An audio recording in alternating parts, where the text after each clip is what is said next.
Good morning, students. Next, we'll move to the grade of concrete.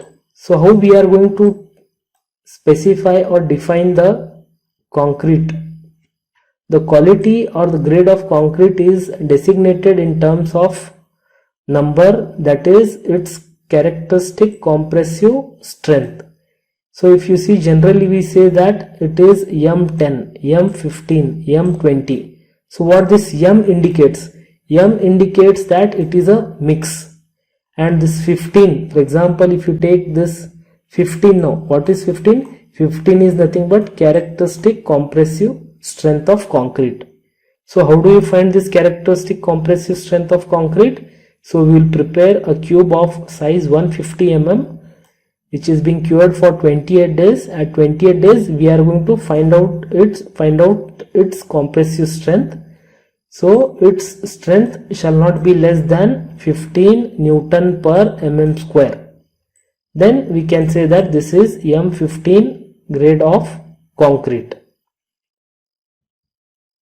So here M is mix, that number is nothing but the characteristic compressive strength of concrete.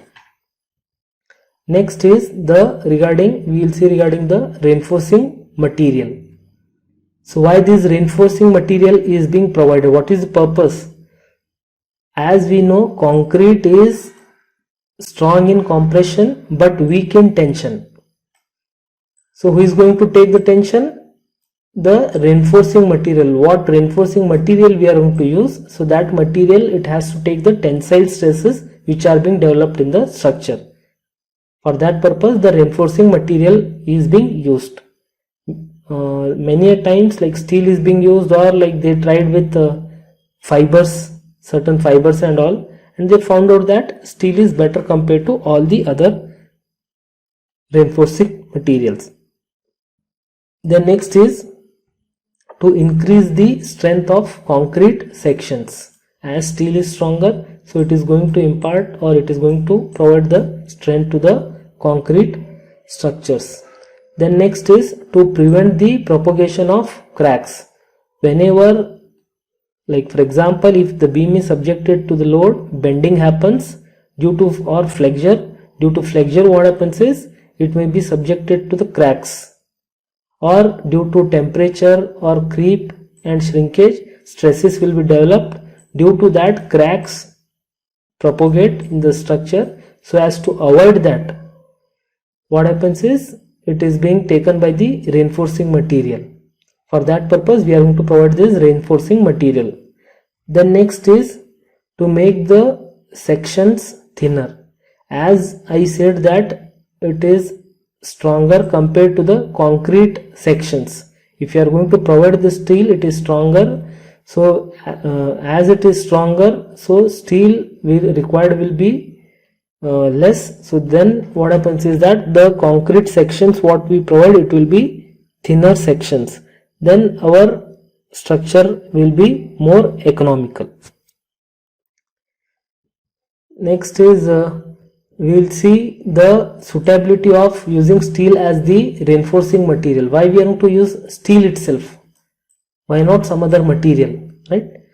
Because steel is very strong in compression, tension, shear and torsion. Already in the last class I had shown you one table wherein they had shown the comparison of what you can say compression, tension, shear and torsion. So by that table we come to know that steel is very much stronger. For that reason we are going to use the steel as a reinforcing material. Then next is that concrete develops very good bond with the steel. So whenever we are going to use any reinforcing material, there should be a proper bond between the concrete and the reinforcing material, so that the stress transfer takes place easily, so that it can contribute in the strength of that member. Next is the ductility. Ductile behavior of the steel. As the steel is ductile, so before failure what happens is that it is going to elongate, that is yielding of that member happens. So due to that, it is going to give the sufficient warning before the failure. Suddenly this is not going to fail. If you take any plain concrete, so it is a brittle material, suddenly that material is going to fail. But whereas the steel is ductile, so it is going to elongate and cracks develops, so which will be visible to us. It is going to give us ample time before the failure. So therefore this steel is being used. Another advantage of using steel is that it can be cut to any shape, it can be bent, lifted and welded easily with commonly available tools and machines. Next is steel has longer life and steel is easily available. So these are the criteria due to which the steel is being preferred over other materials such as bamboo or natural fibers. But there are certain disadvantages also for using the steel as a reinforcing material. What is the disadvantage? First one is that steel reinforcement is going to get rusted. If what happens is that if the concrete is porous, then what happens is that our reinforcement, it may come in contact with water, then rusting happens. If rusting happens, it is going to lose its strength. If it is going to lose its strength, it will not take the load for which it is being designed. Then the element may fail or the whole structure may collapse. So this is one of the disadvantage of using the steel. The next is steel loses its strength at high temperatures. For example, if any fire occurs, due to that it is going to melt at higher temperatures. If it is going to melt, it is going to lose its strength, then the structure may fail or the structure may collapse. So as to avoid this, we can take the precaution and we are going to use the concrete as the steel as the reinforcing material. Then next is what all different types of steel reinforcement we are using. First one is that mild steel bars, we say mild steel bars. Then next is HYST bars, that is high yield strength deformed bars. Then next is that these are not being used. Then next is rolled steel members.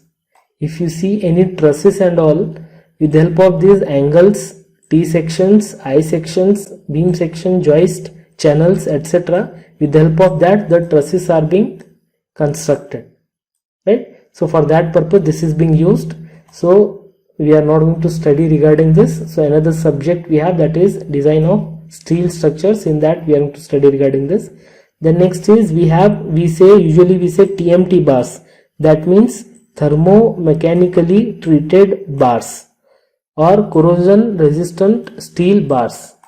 So usually we have to use this mild steel bars, HYST bars or these bars. Actually in practice we are going to use these bars. So let us see one by one what all properties we have of these reinforcement. First one is mild steel reinforcement. So already we have tested this mild steel in your building materials and testing lab. So when we had plotted the stress strain curve, so if you see, this is the stress and this is the strain, we have plotted the stress strain curve and you can see this graph. So you can see this line, this is of the mild steel. So mild steel is known as Fe250. Why it is known as 250? Because the yield strength of this is 250 Newton per mm square. So therefore it is also known as Fe250. So this is the stress strain curve of mild steel. So here what happens is that you can see there is a clear definite pattern of the upper yield point, lower yield point. So from this will come to know what is the yield point of this mild steel. Although this mild steel bars are very ductile, but they are not preferred over this Fe415 or Fe500 because they are weaker compared to these bars. Therefore these mild steel bars are not preferred. Generally the modulus of elasticity of steel is taken as 2 into 10 raised to 5 Newton per mm square. But this mild steel can be used as a lateral ties in the columns, or in the lintel and all, like stirrups and all, for that purpose we can use this mild steel bars. Basically these are not being preferred over these two bars because they are weaker, that is it has a yield strength of 250 Newton per mm square, and this has a yield strength of 415 or 500 Newton per mm square. As it is weaker, as these are stronger, so these bars are being preferred. Next is regarding high yield strength deformed bars, or generally we call it as HYST bars. So why these bars are stronger? Because they have high percentage of carbon compared to the mild steel. But problem is that they don't have any what you can say clear cut yield point. If you refer this stress strain curve, so this mild steel has clear definite pattern or clear cut yield points, upper yield point, lower yield point and all. But whereas if you see this curves of Fe415 or Fe500, they don't give us correct yield point. Therefore what we do, so as to calculate the yield point, what we do, we are going to take this 0.202, that is proof stress we are going to take. So this is going to give us the yield stress of the material, that is Fe415 and Fe500. In this way we are going to calculate the yield point of the material, that is Fe415 and Fe500. So these bars are available in, that is hot rolled HYST bars and cold worked HYST bars. Again in this cold work HYST bars, what happens is that they are also called as CTD, cold twisted deformed bars, or TOS steel. They are available in two grades, that is Fe415 or Fe500. HYST bar, that is Fe415 or Fe500, that is TOR 40 or 50. So you can see this figure, they might be plain bars or deformed bars. Plain means or deformed means there will be some rips over those bars or corrugations on the bars you are going to have, so that proper bonding take place between the steel and concrete. Why we are going to use this deformed bars over this plain bars? Because deformed bars have 50% higher yield strength than plain bars. For that reason these deformed bars are being used. Why? Another advantage of using this deformed bars is that it is going to increase the bond between the concrete and steel, and it is going to avoid the slipping of bars in the concrete. Then what happens is proper stress transfer takes place between the concrete and steel. The next is that it doesn't have any definite yield point, so therefore we have to take 0.2% of proof stress. HYSD is preferred over mild steel bars because of the following reasons. Because HYSD has higher yield strength compared to the mild steel bars. This is one reason. They have better bonding, that is it has corrugations or rips on the surface, therefore it has better bonding with the concrete, that is as per the code it says it is 60% greater than the plain mild steel bars. Next is economy. As these bars are stronger, that is HYST bars are stronger, so steel required will be very much lesser because of its higher strength. So as steel required is less, the amount of both the bars is same, so this steel required will be less, so therefore it results in the economy of the design of any structures. So therefore we are going to use HYST bars over the mild steel bars. If you see this table, they have given the mechanical properties of HYSD bars as per IS 1786.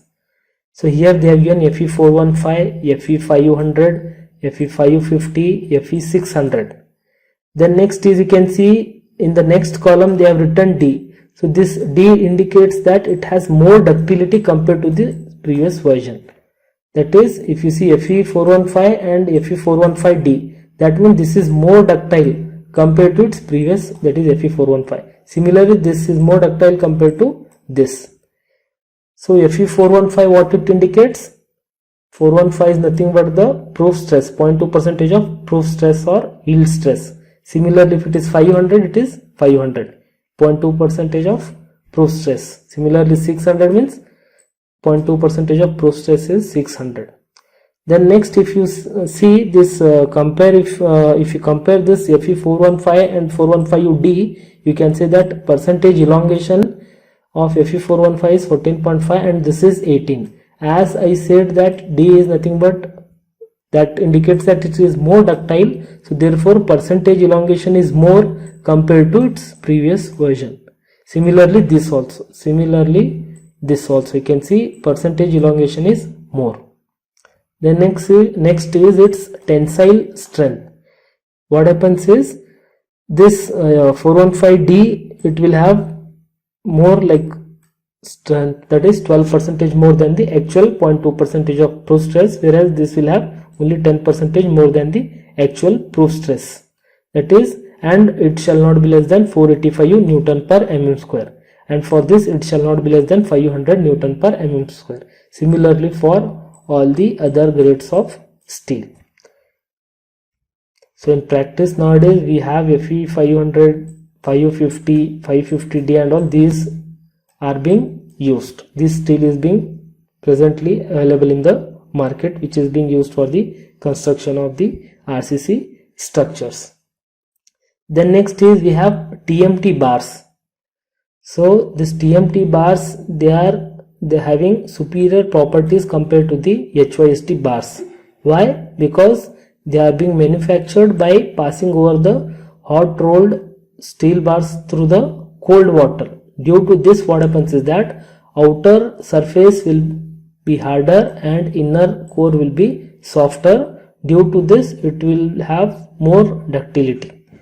So the TMT bars have following advantages, that is, it has high yield strength, better weldability, excellent ductility and superior corrosion resistance. The next is corrosion resistance bar. So from the name itself you can come to know, that is, it is corrosion resistant. That is why? Because of the corrosion resistant elements such as chromium is as high as 1.5%. Because of this, what happens that it is more corrosion resistant compared to the previous bars. Therefore this may be preferred, but other properties will remain same.